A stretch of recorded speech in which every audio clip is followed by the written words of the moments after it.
Be conscious of unconscious. This is a very interesting subject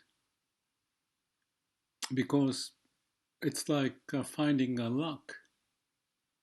When the luck hits you, you are often not so prepared, but there's something you notice immediately, intuitively. That's a case of being conscious of unconscious. Let's try a different way. When you're busy, say, write an email, and then just before sending, decided to sit still for a while. And then you wash the dish or something, and all of a sudden there's more important idea that you can add to that email. So this is the similar case of unconscious part of our brain is popping up with the idea so that you become conscious about it, and therefore you can change as needed for that email. Lots of discoveries, we may know it, pops up when you are resting. And the Chinese proverb often talks about the place to pop up idea. The good place to have an idea is in the bathroom, on the horse, and also in the bedroom. So your mind is calm and quiet, not actively functioning for any purpose. So when I talk about the no mind or empty mind, there's a strong connection to this point, which is be conscious of unconscious. Of course, you can argue that how can you be conscious about unconscious, because by definition, unconscious is something that is not that you can access easily. But if you are prepared, kind of like a platform, mind rested, and you feel comfortable as you are, then you're almost like opening up the channel. When I was meditating, I had a struggle because of the pain. Then some idea popped up out of nowhere. I guess I read that stuff in the past, which says if you push, you cannot make things happen, then you pull it. Or in this case, I thought, as if, am I having a pain because I'm trying? And all of a sudden something happened. So if you try, you are basically approaching or trying to gain idea as quickly as possible because you're trying.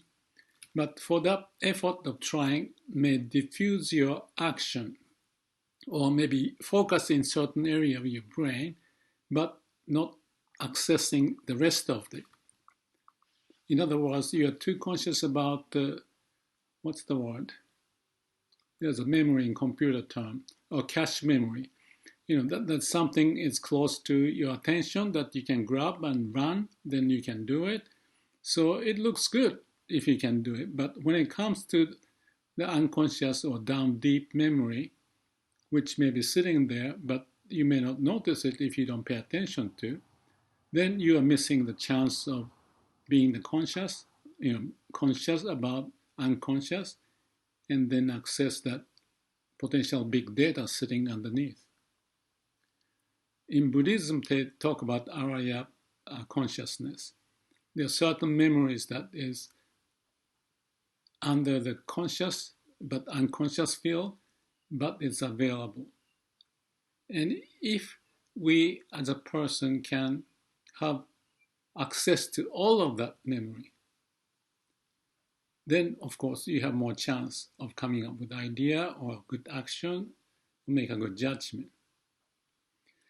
In my belief, when we are sleeping, of course the consciousness is resting, then that's the time for the unconscious to process something. In my view, there's a self-organizing process, as if during the day you stressed and put some pain or the stress into your neural network. In the nighttime, when the consciousness is not functioning like that, unconscious part of what's going on is self-organizing. It's like a nature's way. You're not doing anything, therefore they have a room to, play with their own idea that they think is meaningful, and they meaning the reference point of those underneath your conscious part, which may be deeper in your memory. So the whole activity functions. This may be the alpha wave or theta wave, whatever the terms, the frequency of the brain wave changes from beta, which is more fast, to a slower wave, and usually slower wave can travel deeper into the level of the consciousness or the memory, and therefore you can access wider storage of memory. So the point of being conscious of unconscious is quite important from different point of view. If we are occupied, rushing, you just access few potential area. You may come with a result and you can run with it, but you may be forgetting something important. But if you take time and let your mind to be resting, like cleaning up the dish or washing the dish, or maybe dozing off looking at the cloud in the sky, it doesn't look very productive, but it could be very productive in a different way, the productive to access the unconscious part of us. So when we talk about PDCA, Plan, Do, Check, Act, or Sila, Samadhi, Panna, Sila, right conduct, Samadhi, calm and quiet mind, and Panna, the insight ideas. The calm and quiet mind is the same as no mind. The mind is not functioning much. You let go. Whatever pops up, you just let go and keep washing the dish or focusing on breathing. And therefore, you're opening up the channel. So that's part of us knowing who we are, how we are constructed, how we can access the memory and the potential ideas and come up with better ideas that may be forgotten if we don't take time. So often we think if you are not thinking, you are not productive, but potentially, and quite often could be the case, that there may be a much bigger idea that you can access instead of calling and checking on this in detail and figuring out the sentence of this, the grammar, and then figuring out how to construct. You may come up with a totally different viewpoint, the insight to come up. And then, I don't have to do all of that because there's another easy way to get things done. So awakening basically is being conscious to unconscious.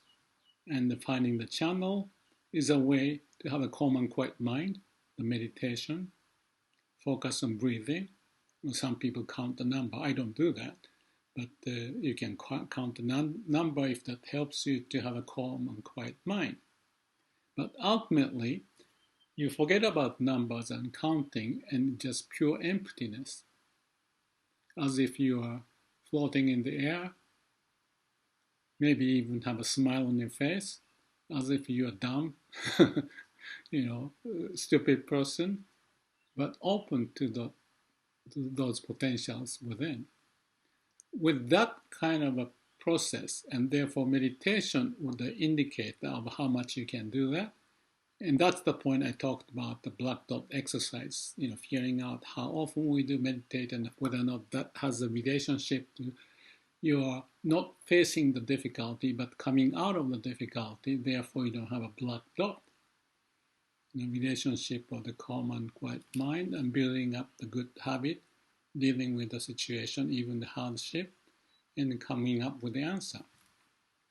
So that's one angle of the things, important things, that we may want to be aware and have that as a skill kit that you have. You develop the skill. You sense when you need to be quiet instead of talking too much, rushing into the conclusion and sending the email to look good or I don't know, whatever the reason is.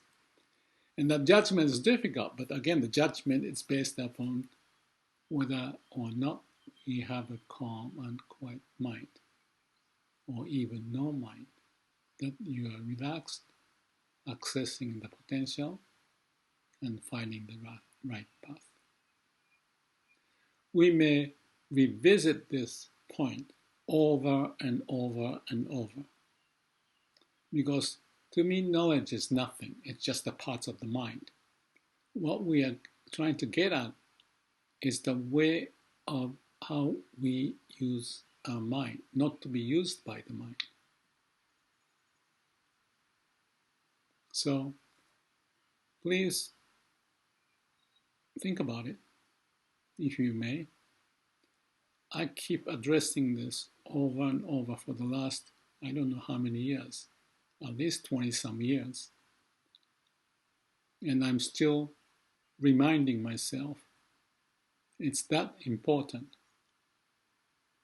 to have the potential storage, or the treasure, they call it actually in India in those days, Araya consciousness. The treasure may be sitting underneath. So the dream is a way of accessing the conscious, and if you analyze the dream, you may see the connection to some of the issues that you've been struggling in the daytime.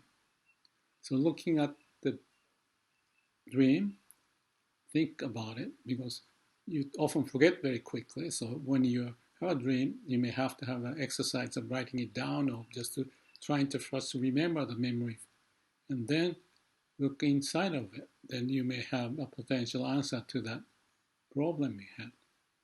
Again, nature has a way, self-organizing process, because what happened when we're born and then as a human to develop out of the dust of the universe is a self-organizing process, nature's way. There's no mind. Mind was developed later. So let's respect what's in the unconscious.